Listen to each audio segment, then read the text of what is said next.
Պարոն Խուլացյան, նախ կուզեմ մեզ դիտողների համար ասենց վերջնական պարզ հնարավորինս կարճ, բայց նաև հասանելի բացատրենք եւ ասենք թե տարածքային կառավարման եւ ենթակառուցվածքների նախարարությունը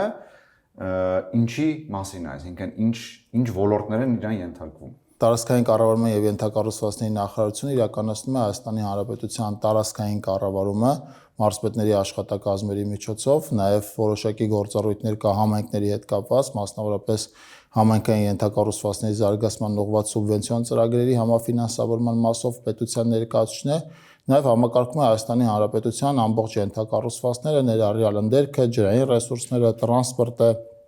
էներգետիկան ամենակարևոր ուղղություններից մեկը նախարարության համար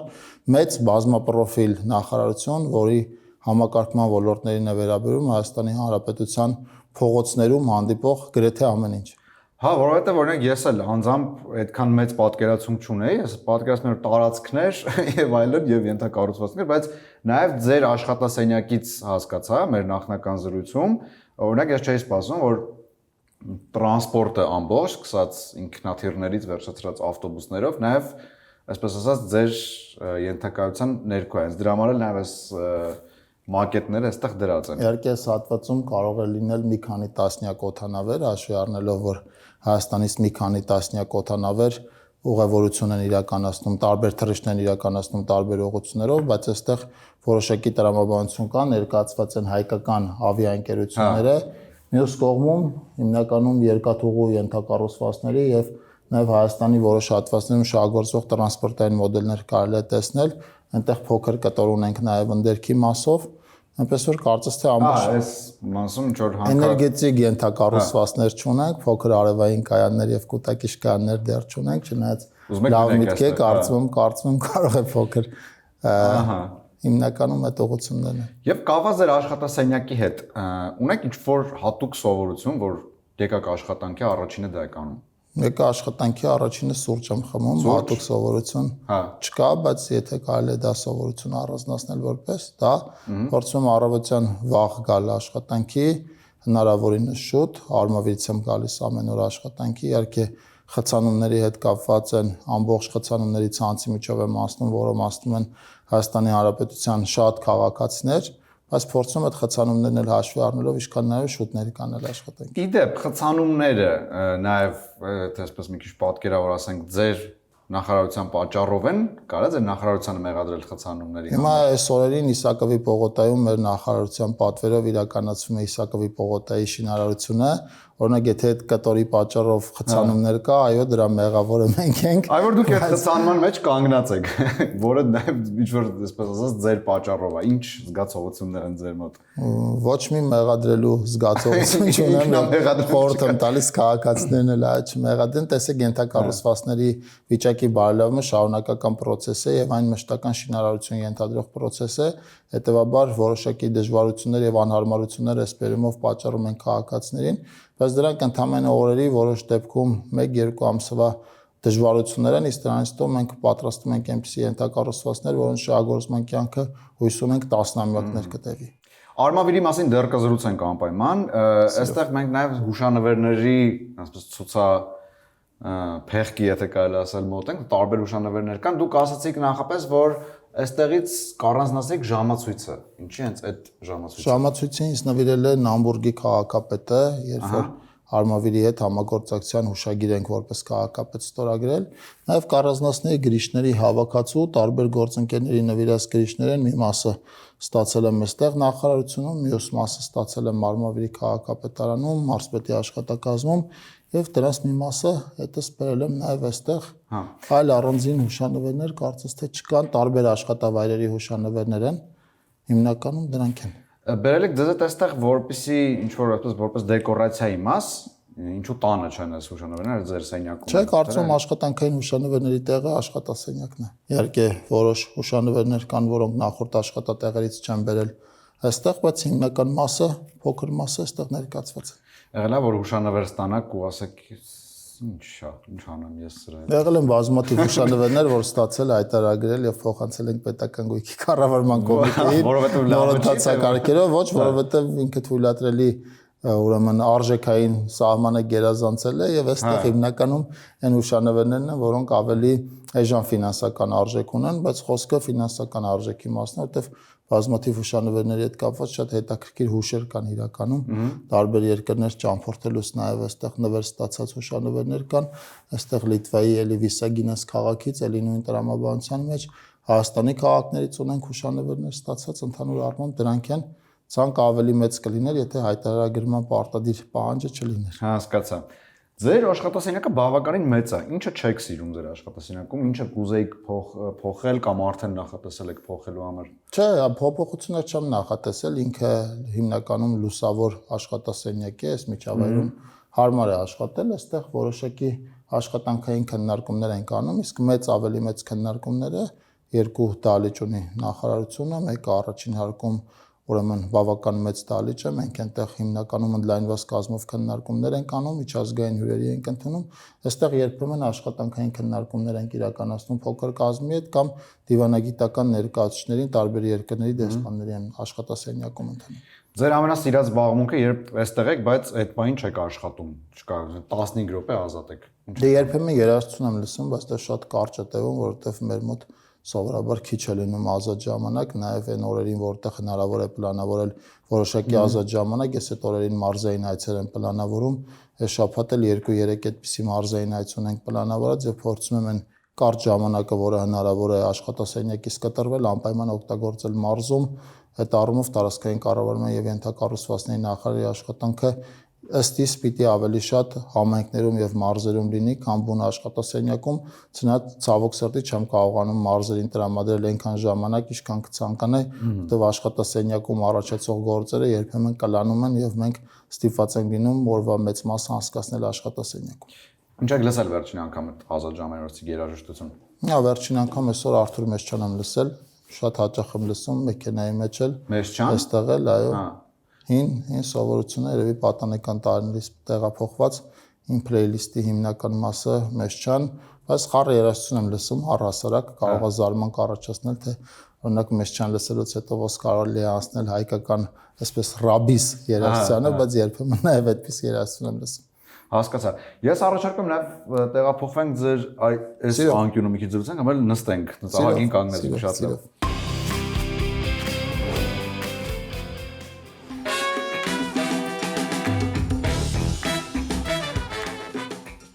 Այս ձեր հանգստյան անկյուններից մեկն է, թե այստեղ այլ բաներ են։ Չէ,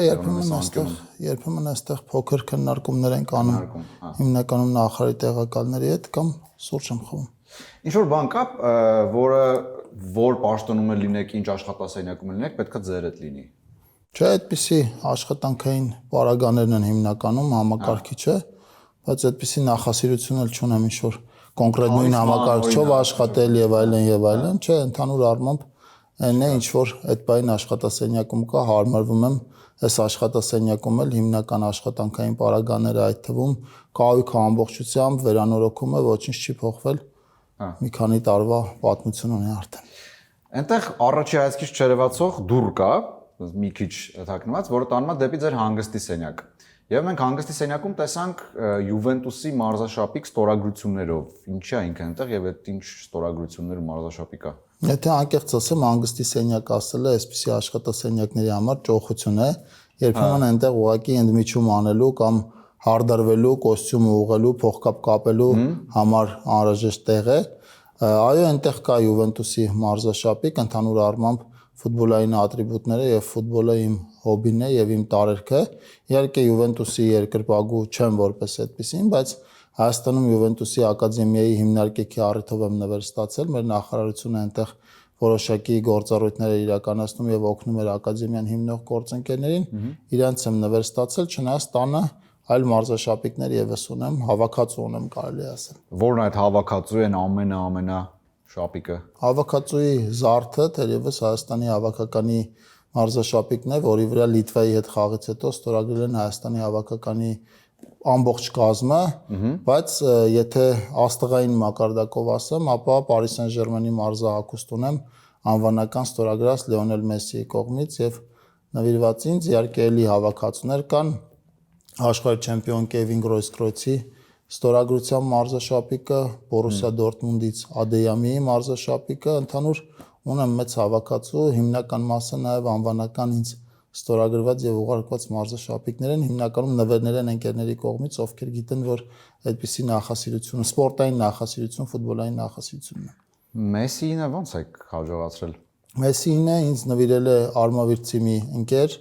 ով աշխատանքի բերումով գտնվում է Եվրոպայում, ինքը Եվրոպայում է աշխատում, եւ երբ որ Եվրոպայից եկել էր Արմավիր, էլի հանգստի կամ հայրենիք էր վերադարձել կարճ ժամանակահատվածով, մտածել էր ինչ նվեր կարելի է բերել ինձ, որ ես այդ նվերը ընդունեմ, որտեւ ի պաշտոն է տասնյակ հարյուրավոր նվերներ մենք չենք ընդունում, եւ թերևս մարզաշապիկը եւ հիմնականում նաեւ գրքերը այն նվերներն են, որոնք եւ նախընտրելի են եւ թույլատրելի են ըստ տրամաբանության։ Հա, բայց ինքը այսինքն գնացել, մոտեցել էր մեր, ոնց էր Մեսսի ինքը որոշակի գովազդային գործակալության միջոցով Մեսսիի շրջապատի հետ կապ ունի։ Հա, այս են բանն է, հայերը ամեն ինչ հետ կապ ունեն, դուրս են գալ, հա։ Այդ տրամաբանությունն է եւ մարզաշապիկը հետաքրքիր է, որ ինքը աշխատում է Բարսելոնայում, բայց մարզաշապիկը Paris Saint-Germain-ի մարզաշապիկ էր, որովհետեւ այն ժամանակ, երբ որ ինձ նվիրեց մարզաշապիկը, Մեսսին այդ ժամանակ Paris Saint-Germain-ում էր խաղում։ Ֆուտբոլ խաղում եք նաև հասկանալի է ձեր հրապարակումներից, վերջերս նաև տեսանյութ եք հրապարակել, ու ասացիք, որ Արսեն Թորոսյանն է նոր միացել ձեր ֆուտբոլային թիմին։ Երբ որ ֆուտբոլ խաղալու ժամանակ է լինում, ես փորձում եմ այդ առիթը օգտագործել, խաղում եմ հիմնականում այն ընկերների հետ, ում հետ խաղացել եմ նաև երբ որ աշխատում էի Արմավիրի մարզում։ Այո, պարոն Թորոսյանն է, նաև պարոն Հակոբ Արշակյանն են վերջին ընթացքում միացել, հույս ունեմ, որ կառավարությունից այդ թիմը ավելի կընդլայնվի, կարծում եմ, եւ հետաքրքիր եւ առողջ ժամանակ անցկացնելու լավագույն տարբերակն է։ Փորձում ենք շաբաթվա պես զբաղվածությունն էլ հաշվի առնելով 1-2, եթե հնարավոր է, անպայման 2 խաղ խաղալ։ Բավականին հանգիստ մարդ եք երևում, հետաքրքիր վերջ անգամ երբ եք ջղայնացել աշխատավայրում ու որպես լրացում վերջին անգամ ինչի համար եք որևէ մեկին հեռացրել աշխատանքից։ Ահ, կդժվարն եմ ասել վերջին անգամ երբ եմ այդպես որպես այդպեսին կոնկրետ դեպքով մարդ ազատել աշխատանքից, հիմնականում ոչ պրոբլեմատիկ նշանակումներ եւ ազատումներ անող եմ առանց ավելորդ ինտիգների։ Վերջին ընթացքում այո եղել են բազմաթիվ գործընկերներ, ում հետ մի պահի որոշել ենք, որ այլևս համատեղ չենք աշխատելու, բայց փորձել ենք այնտեղ էլ պահել այնպես, որ այդ բաժանման process-ը առանց սկանդալների եւ առանց ցնցումների լինի, չնայած պետական համակարգը ոչ միշտ այդ հնարավորությունը տալիս, որովհետեւ ազատվող կողմի համար մեծ է գայթակղությունը, աշխատանքային խնդիրները կապել քաղաքական ենթատեքստի վերջին ընթացքում նաեւ հայրենասիրական պաթոսի հետ, հիմա ում աշխատանքից ազատում ենք, իրենց զգալի մասը դա քողարկում են որպես հայրենիքի պաշտպաններ, որպես եկեղեցու պաշտպաններ եւ այլն, բայց ընդհանուր առմամբ առանց սկանդալների նշանակումներ եւ ազատումներ եմ անում։ Երբ որ ավելի երիտասարդ էի, ավելի էմոցիոնալ էի, հաճախ կարելի էր Արմավիրի քաղաքապետի իմ աշխատասենյակից երբեմն նույնիսկ բարձր ձայներ լսել աշխատանքային process-ի մասով, իհարկե բացառապես process-ի, ոչ թե կոնֆլիկտի հետ կապված։ Հիմա ավելի հանգիստ եմ եւ նախարարությունում այդպիսի բուրըն դեպքեր սովորաբար քիչ են լինում, ավելի շատ երբեմն ընտրությունների ժամանակ են նյարդերը տեղի տալիս, բայց հիմա էլի փորձում եմ առավել զուսպ լինել նաև այս հարցով։ Չէ, ընդհանուր ինչ չեմ բնութագրի, այնպես որ ես քիչ էմոցիոնալ եմ, ընդհակառակը ուղղակի հիմա երկար ժամանակվա զբաղվածությունը պետական համակարգում հաճախ փոխում է մեր բնավորության որոշ գծեր եւ հանրային միջավայրում հաճախ հայտնվելու բերումով էլ մենք շատ հարցերին ավելի զուսպ պատասխան ենք տալիս, քան կտայինք, եթե պետական պաշտոնյայի այս կարգավիճակը չլիներ։ Դա քաղաքական եւ աշխատանքային process-ների մասով, բայց ինձ հետաքրքիր նաեւ ինչ որ սուբյեկտիվ բան, որը կապված է անձամբ ձեզ հետ, հա, Դավիթ Խուդասյանի հետ, եւ դրա մասին գիտեն օրինակ ձեր գործընկերները կամ այս հարկում նախարարությունում բոլորը, որ օրինակ այս սա պետք չի անել, որտեվ հունից դուրս է գալիս ու չգիտեմ, ընդհուպ միջև ծամոնը բարձր ծամել։ Այդ տենց ինչ որ բան կա, որ չի կարելի ձեր ներկայությամբ։ Եթե հանձնարարություններին անդրադառնամ, պիտի ասեմ, որ ժամկետների խախտումը, իսկ ընդհանուր առմամբ հաշվարկով գործունեություն իրականացնելը, ես օրինակ հաշվարկների սիրահար չեմ եւ շատ հաճախ պահի տակ իրականացած որոշումներն են մարդուն հաջողություն բերում եւ չեմ մասնակցում այնպիսի process-ների, որտեղ հաճախ ուրեմն հաշվարկներ են լինում, որոնք կարող են օրինակ էմոցիոնալ կտորին վատ անդրադառնալ, ես կարծում եմ, որ քաղաքական գործչի համար աշխատանքային process-ում պիտի էմոցիոնալ կտորները հանրային մարդու համար ավելի շատ լինեն, քան չոր մաթեմատիկական հաշվարկները, որտեղ դրանք հաճախ ձախողումների են բերում։ Հա, բայց բուն նախարարության աշխատանքում ամենակարևորը հենց հաշվարկը չի, այդքան որ քննարկեցինք տարբեր ոլորտներ եւ այլն, այդտեղ Նախարարության աշխատանքում երկու կտոր կա, այն աշխատանքը, որը վերաբերվում է քաղաքական կտորին, այնտեղ հաշվարկները հիմնականում ձախողումների պատճառ են դառնում, իսկ այն կտորը, որը վերաբերվում է տեխնիկական հատվածին, հիմնականում ենթակառուցվածքներ, շինարարություն եւ համակարգման այլ ոլորտներ, այո, այնտեղից մենք ունենք զարգացման ծրագրեր, ունենք զարգացման տեսլականներ, ունենք փաստաթղթեր, որտեղ շարադրված է, թե ինչպիսին ենք պատկերացնում այդ ոլորտը 6 ամսից, մի տարուց, 5 տարուց, երբեմն ունենք նաեւ մտքեր 10 տարուց, 20 տարուց, այդ դեպքերի հետ կապված, այո, իհարկե հաշվարկները լավ է, բայց դա նախարարի եւ պետական պաշտոնյայի աշխատանքի ոչ այդքան մեծ մասն է, հիմնականում մենք նաև քաղաքականությամբ ենք զբաղվում, որտեղ ավելի շատ պետք է լսել սրտին եւ էմոցիաներին։ Կտավ կա կախած, դուք ասացիք Արմավիրյան բնապատկեր եք, ասեք, կոնկրետ ինչա պատկերված։ Նկարը ինձ նվիրել է արմավիրցի նկարիչ պարոն Օրդուբեկյանը, ինքը բազմաթիվ լավ նկարների հեղինակ է։ Արմավիրում այս պատկերը բավական հայտնի է, նկարված է Երվանդաշատ եւ Բագարան գյուղերի հատման կետից եւ այն հատվածն է նկարած, որտեղ Արաքսը միանում է Ախուրյան գետին, հայտնի Խառարանի տեսարանն է, նաեւ Գառնան եղանակին, երբ որ բնությունը եւ ծաղիկները, այսպես ասած, ծաղկած են։ Այդտեղ ինչ որ ենթակառուցվածքներ, այսպես ասած, կան, ինչ որ բան կատարվում է, օրինակ նույն արմավիրցիների շրջանում, թե ուղղակի բոլորը գիտեն, որ սիրուն տեղ է, գնում նայում են կամ չեն։ Բարձունքը, որտեղից նկարված է նկարը, ինքը ազատ է, այսինքն այս տեսարանը կարող են վայելել եւ վայելում են շատերը, ոչ միայն մարզից, այլև հյուրեր, որովհետեւ սա նաեւ պատմամշակութային հետաքրքիր միջավայր է, իսկ բուն գետի խառնման հատվածը գտնվում է սահմանային գոտում եւ դրա մուտքը ոչ բոլորի համար է թույլատրվում։ Հասկացա։ Արմավիրին հասանք նաեւ, ինչ եք որոշել Արմավիրից չտեղափոխվել Երևան, որպեսզի ավելի հարմար լինի աշխատանքի գնալ գալը։ Իմ նշանակումը եղավ այն ժամանակ, երբ որ իմ երեխաները առաջի դասարան էին եւ դա նաեւ եղավ պատճառներից մեկը, որ մենք որոշում կայացրեցինք շարունակել ապրել Արմավիրում, չնայած առանց դրա էլ ես այդ միջավայրում ինձ շատ ավելի լավ եմ զգում, դա իմ հարազատ միջավայրն է, այնտեղ են աշխատում նաեւ իմ ծնողները, կինս, տանն են ապրել նաեւ ծնողներիս ծնողները եւ այս առումով կարծում լավագույն տեղն է եւ այն տեղն է, որտեղ ես ինձ իսկապես հանգիստ եմ զգում եւ դա չի խանգարում ամեն առավոտ իհարկե ավելի վաղ արթնանալ, քան կարող էի արթնանալ Երևանում, եթե տեղափոխվեի Երևան, բայց դրա համար չեմ փոշմանել, ավելին կարծում եմ այլևս երբեք Արմավիրից չեմ տեղափոխվելու այլտեղ, եթե այս դժվար շրջանում էլ չտեղափոխվեցի, ուրեմն հետագայում շատ ավելի հեշտ կկայացնեմ չտեղափոխվելու որոշում։ Չնայած կյանքը ցույց կտա։ Արմավիրի հետ կապված, ընդհանրապես Հայաստանի տարբեր մարզերի եւ քաղաքների հետ կապված տարբեր կարծրատիպեր կան, առանձնահատկություններ կան, որ բոլորս համարյա թե ծնված օրվանից գիտենք։ Հենց նույն Արմավիրի հետ կապված մի հատ կարծրատիպ կա շատ հայտնի, ու կան վստահ եմ նաեւ ոչ հայտնի ինչ որ առանձնահատկություններ, որը շատ կուզեի ձեզնից որպես արմավիրցի իմանալ, հա, բացի այն հայտնի կարծրատիպից։ Որն է Արմավիրի յուրահատկությունը, այ չգիտեմ, դա ինչ որ բնավորության գիծ կլինի, դա ինչ որ օրինակ էս բնապատկերը կլինի կամ չգիտեմ, ինչ որ ուտեստ։ Չէ, այն կարծրատիպը, որի մասին ակնարկում եք, այդ կարծրատիպը չափազանցություն է, կարծում եմ։ Հա։ Իսկ Արմավիրի բնորոշ ամենամեծ գիծը, որը ես կասեմ, դա ամռան շոկն է։ Ես կարծում եմ, որ հաճախ ընկերների հետ կատակ ենք անում, որ Արմավիրում երկու արև կա, որովհետև մի արևը չի կարողանա այդքան շոկ ապահովել, ինչքան հունիս, հուլիս, օգոստոս ամիսներին Արարատյան դաշտում եւ մանավանդ Արարատյան դաշտի այդ հատվածում եղանակը լինում է։ Ընդհանուր առմամբ պետք է ասեմ, որ Հայաստանի քաղաքները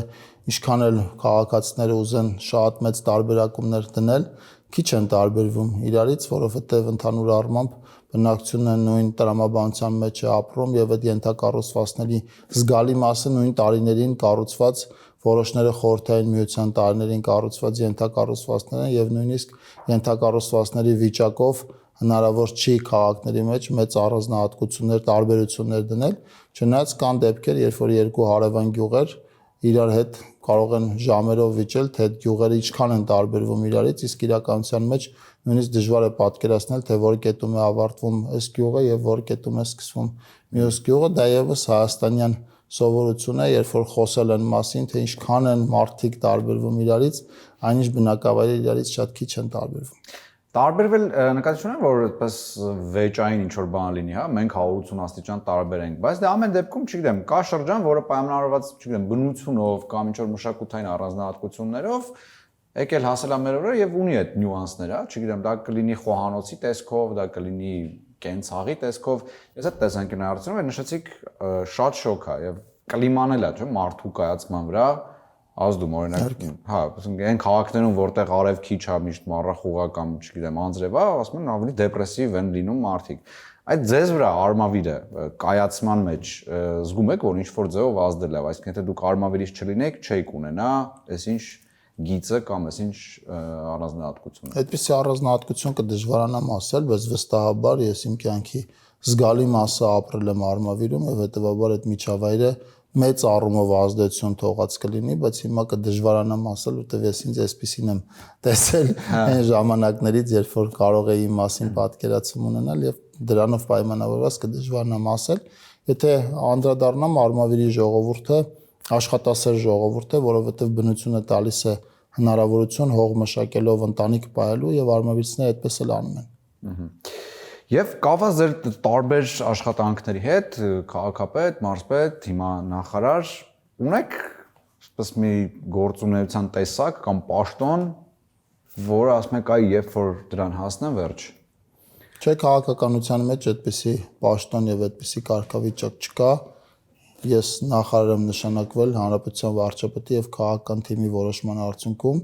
հետեւաբար ինչպիսին կլինի հաջորդ որոշումները, դա այլևս իրենց կայացնելիք որոշումներն են եւ իրենց դաշտում են։ Բայց անձամբ ձեզ որ գործն ավելի կոմֆորտ։ Բոլոր տեղերում հետաքրքիր է քաղաքապետի կարգավիճակում այլեր, ես բավական վաղ տարիքում եմ ընտրվել քաղաքապետ, այն ժամանակ 26 տարեկան է, հեղափոխությունը նոր էր եղել, ամբողջությամբ քաղաքապետի աշխատանքը այլ տրամաբանության մեջ աշխատանք է, հետո նաև մարզպետ, որտեղ միջավայրը գրեթե չփոխվեց, որովհետև նույնիսկ մարզպետի աշխատակազմներ քաղաքապետանից փոքր հեռավորության վրա գտնվում եւ էլի այդ միջավայրի փոփոխություն որպես այդպեսին չեղավ։ Կարճ եմ աշխատել Արմավիրի մարզպետի պաշտոնում, մարզպետի եւ նախարարի նշանակումները նույն օրացիային տարվա մեջ են եղել։ Իհարկե այստեղ աշխատանքի ծանրաբեռնվածությունը ավելի մեծ է, քաղաքական կտորն է ավելի մեծ, նաեւ կուսակցության աշխատանքի բերումով վարչության անդամ եմ, այստեղ կուսակցական աշխատանքի կտորն էլ լրիվ այլ է, բայց ինձ 3 կարգավիճակներում էլ լավ եմ զգում, եթե այդպես կարճ փորձ եմ ձևակերպել եւ փորձում եմ իմ հնարավորությունները օգտագործել այս դեպքում ենթակառուցվածքների զարգացմանն ուղղված, առաջին հերթին նաեւ այս մասով եւ երկրորդ հերթին քաղաքական թիմի հաջողությունը ապահովելու, որտեղ տարածքային կառավարման եւ ենթակառուցվածքների նախարարի պաշտոնը նաեւ ընտրություններին այդպես ակտիվորեն աշխատանք ենթադրող պաշտոն եւ կարգավիճակ է եւ փորձում եմ ենթակառուցվածքային այնպիսի բարելավումներ իրականացնել, որոնք նաեւ քաղաքական հաջողություններ կբերեն քաղաքական թիմին։ Իսկ եթե չզբաղվեիք քաղաքական կամ պետական գործունեությամբ, որ ոլորտն է ձերը։ Ես աշխատել եմ բանկային համակարգում, մինչև պետական համակարգ տեղափոխվել է, համալսարանական տարիների ավարտից հետո աշխատել եմ եւ Արմավիրում բանկային համակարգի կազմակերպություններից մեկում, հետո տեղափոխվել եմ մեկ այլ բանկային համակարգի կառույց արդեն մայրաքաղաք Երևանում եւ թերևս մի օր կարող է վերադառնամ նաեւ ֆինանսական համակարգ, բանկային համակարգ, ես այնտեղ իմ պոտենցիալը կարողանում եի օգտագործել եւ բավական լավ է զգում ինձ այդ աշխատանքի մեջ, չեմ բացառում, որ քաղաքական էջի ավարտից հետո մի պահ վերադառնամ բանկային համակարգ, բայց ելի կյանքը ցույց կտա, թե երբ կփակվի քաղաքական էջը կամ այդ էջը արդյոք երբևէ կփակվի։ Պարոն Խուդասյան, շնորհակալություն հետաքրքիր զրույցի համար։ Ես շնորհակալ։